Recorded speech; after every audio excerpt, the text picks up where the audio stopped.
his functions as a governor domiciled in Kisii, because that is where the threat is. So these threats are affecting the ability of the governor to execute his functions.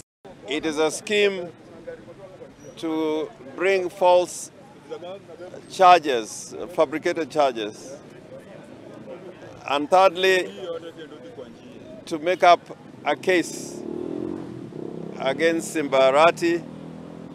And we believe from the evidence we have seen so far that even in that scheme,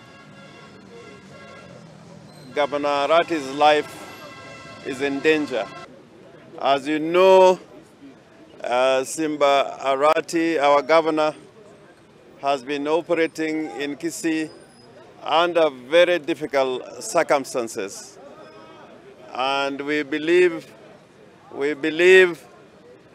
that there is constant harassment, intimidation, and persecution meted against Governor Arati. The formal complaint we made, this is a unique complaint. Governor Arati has lodged a complaint with the DCI against the DCI. So we want to see the action that they take, because the alternative is to take the law into our own hands.